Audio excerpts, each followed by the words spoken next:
अर्जुन ने श्री कृष्ण से पूछा है कि हे कृष्ण भगवान, शरीर से तप कैसे करना चाहिए? कृष्ण कहते, अर्जुन,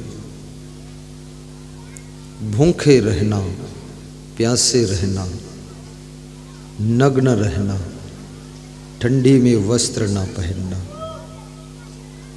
गर्मियों में आग तापना, अग्निकुंड के सामने बैठना, नंगे पांव चलना, एक हाथ ऊपर खड़ा करके 12 वर्ष तक ऐसे ही खड़े रहना, एक पांव से खड़े रहना, पानी के अंदर 12 साल तक गले तक डूबे रहना, 12 साल तक भोजन न करना, क्या ये तप है? कृष्ण कहते हैं, अर्जुन, ये तप नहीं है, ये अज्ञानता के कारण शरीर को दिया हुआ कष्ट है, ये तप नहीं है। महात्मा बुद्ध के बारे में सुना जाता है 12 वर्ष तक भोजन नहीं किया था बुद्ध ने। शरीर बहुत कमजोर हो गया, सूख गया बदन। राजपुत्र थे, राजा शुद्धोधन के बेटे थे, इकलौते पुत्र थे। बहुत से रोग उनके शरीर में आ गए, भोजन न करने से वीकनेस, कमजोरी आ गई, आंतें सूख गई। एक दिन गया में, एक गया जो बिहार प्रदेश का तीर्थ स्थान है, गया, जहाँ पर आप अपने पूर्वजों की अस्थियों को प्रवाहित करने के लिए जाते हैं, उसे गया कहते हैं। गया एक शहर जैसा बस गया है। गया मतलब जो गया को गया, वो हमेशा के लिए गया, बस यही बात है। तो वहाँ जो बुद्ध भी लास्ट में गया को गया, और वहाँ बुद्ध सीढ़ी उतर रहे थे तो बुद्ध गिर गया, सीढ़ी से लड़खड़ा कर गिर पड़े, क्योंकि शरीर कमजोर था। बुद्ध के मुख से एक शब्द निकला था कि शरीर को जीने के लिए अन्न की आवश्यकता है, और मध्यम मार्ग ही साधना का मार्ग है। देखिए कितनी एक छोटी सी खोज करने के लिए बुद्ध जैसे व्यक्ति को 12 वर्ष भूखा रहना पड़ा। फिर उसको ये पता चला कि मध्यम मार्ग ही साधना का मार्ग है, यानी बहुत भोजन खाना भी साधना नहीं है, और बिल्कुल ना खाना वो भी साधना नहीं है। मध्यम का मतलब थोड़ा खाना है।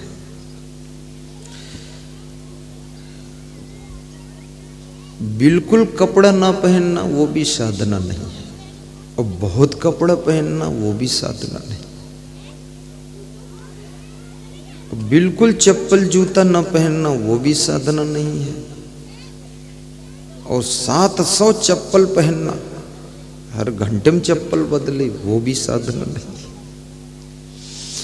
हमारे देश में बहुत खुराफाती लोग हो चुके हैं। एक ऐसी महिला थी जिसके पास में 700 जोड़ी चप्पल थे, और 10,000 जोड़ी साड़ियाँ थीं, और 400 घड़ी थी हाथ में बांधी, और शादी किया नहीं था, कुंवारी थी। शादी कर लेती तो न जाने क्या कर देती। शादी उसने किया नहीं, या उसको कोई पति डर के मारे मिला ही नहीं होगा, क्योंकि जो उसको देखता होगा तो सोचता होगा, अरे बिना शादी के तो इतने नखरा, और शादी में अगर इसके साथ कर लूँ और मुझसे मांगे कि 20,000 साड़ी लाओ और 10,000 चप्पल लाओ, तो मैं कहाँ से लाऊंगा? इसलिए इस बेवकूफ़ के चक्कर में पड़ो मत। कितने चप्पल बदल दो, कितने जूते मॉडल के बदल दो, लेकिन यदि अपनी जिंदगी की चाल नहीं बदला है तो चप्पल सिर पर भी लग सकते हैं, जूते सिर पर बरस सकते हैं, जिंदगी में कोई सुख शांति नहीं आ सकती। अपनी जिंदगी की चाल कब बदलोगे?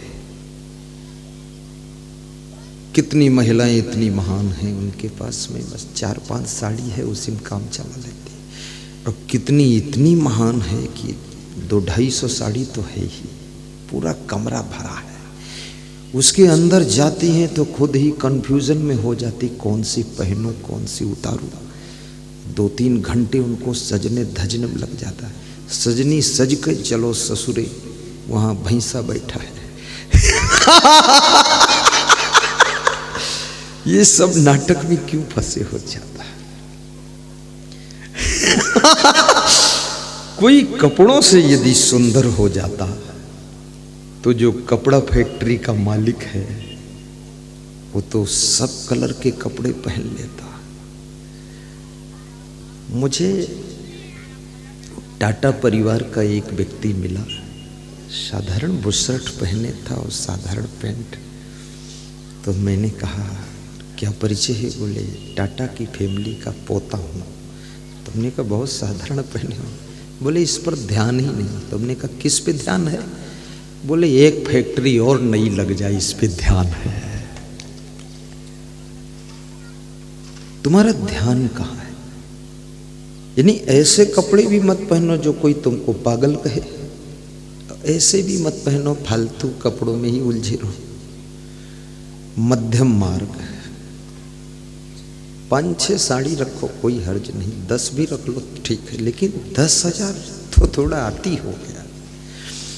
तो बुद्ध कहते हैं जीवन को सुखद बनाने का मार्ग मध्यम मार्ग है, मध्यम मार्ग है। लेकिन 12 वर्ष भूखे रहने के बाद बुद्ध को ये ज्ञान हुआ। परंतु ये ज्ञान पशु पक्षियों को तो अपने आप हो जाता, वो मध्यम मार्ग ही चुनते हैं। पशु पक्षी,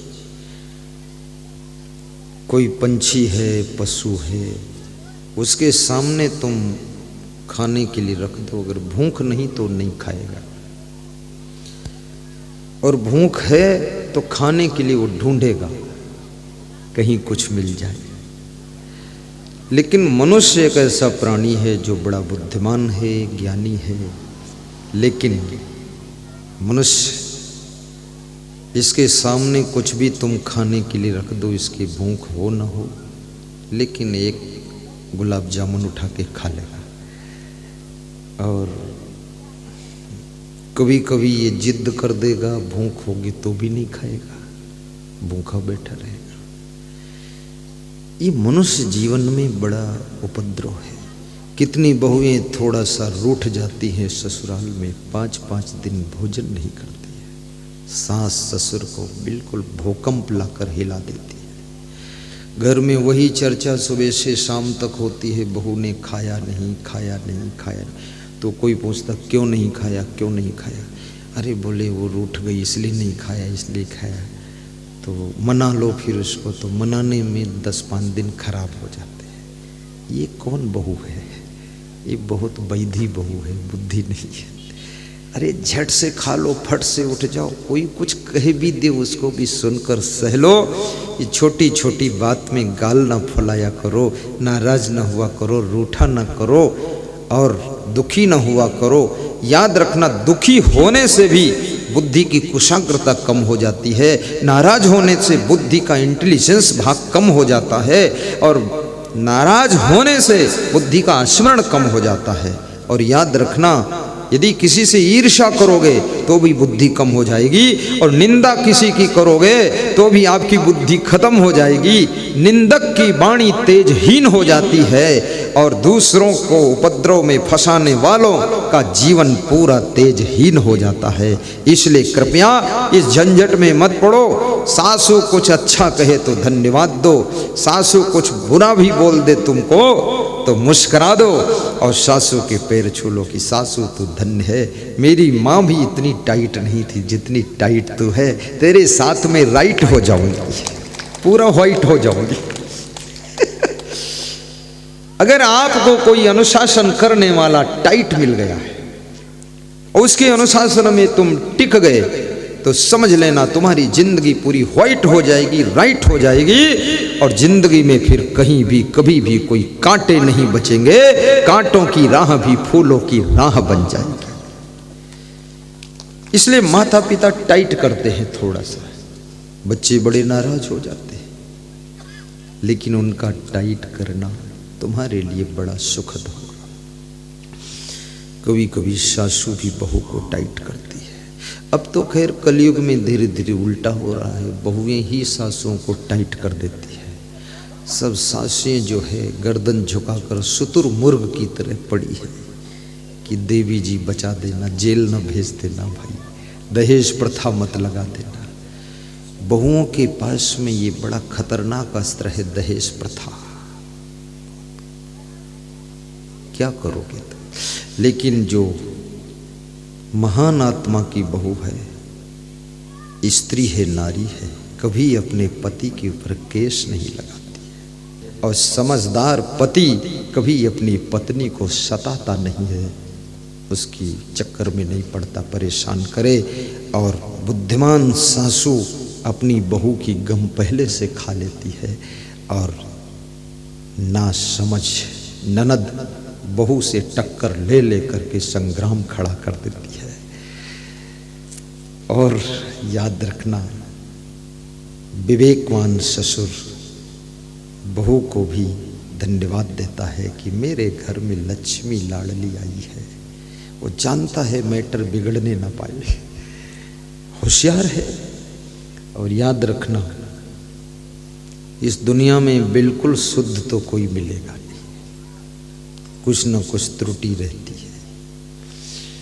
इसलिए थोड़ा क्षमा भी कीजिए, माफ भी कीजिए। और माफ करने वाला गलती करने वाले से बड़ा होता है। और गलती करने वाला अगर पुनः गलती करता है तो वो अपनी जिंदगी को ही व्यर्थ में ढकेल देता है, बर्बाद करता है।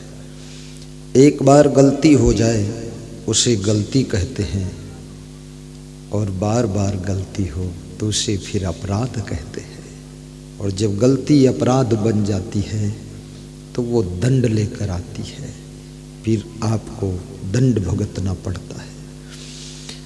गलतियां करने से आपकी प्रतिभा का हनन होता है, ये बात को ध्यान देना। जितना तुम भूल करोगे उतना ज्यादा तुम्हारी आभा धूमिल होती चली जाएगी। जितना तुम सावधानी रखोगे, समझदारी रखोगे, तुम कुछ बोलो ना बोलो, कुछ कहो ना कहो, जिस सभा में पहुंच जाओगे, जहां तुम खड़े हो जाओगे, तुम्हारी तरफ हजारों आंखें मुड़ जाएंगी, लाखों कान तुमको सुनने के लिए तैयार हो जाएंगे। इसलिए याद रखना, अपनी आभा को धूमिल मत होने दीजिए, अपनी प्रतिभा में कमी मत आने दीजिए। आपका प्रभाव निरंतर बढ़ना चाहिए। इसके लिए आपको चरित्रवान बनना आवश्यक है, गुणवान बनना आवश्यक है, और गलतियों के धरातल से ऊपर उठ जाना आवश्यक है। तो आपकी जिंदगी तेजस्वी बनेगी।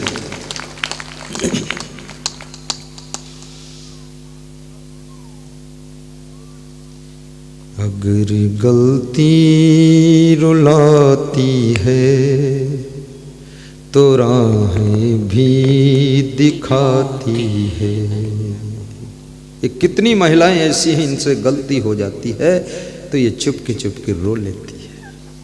शब्द में बहुत बड़ी शक्ति होती है। एक शब्द ऐसा है जो अच्छे मनुष्य को भी खराब कर देता है। दूसरा शब्द ऐसा है जो बिगड़े मनुष्य को सुधार देता है। तीसरा शब्द ऐसा है जो मनुष्य को हंसा देता है। और चौथा शब्द ऐसा है जो गलतियों में फंसा देता है। और पांचवा शब्द ऐसा है जो गुरुदेव से मिला देता है। और छठा शब्द ऐसा भी है जो हंसते हुए को भी रुला देता है। याद रखना, शब्द की शक्ति को पहचानो। शब्द बहु अंतरे सार शब्द मत लीजे, कहें कबीर जहां सार शब्द नहीं दृग जीव सो जीजे। श्रीमद् भगवत गीता में 700 श्लोक हैं, तो क्या है? शब्द ही तो है। रामायण इतनी मोटी सी है, क्या है? शब्द ही तो है। मैं इतनी देर से बोल रहा हूं, क्या है? शब्द ही तो है। नेता भाषण देता, क्या है? शब्द ही तो है।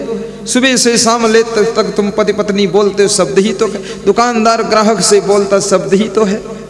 ग्राहक दुकानदार से बात करता, शब्द ही तो है।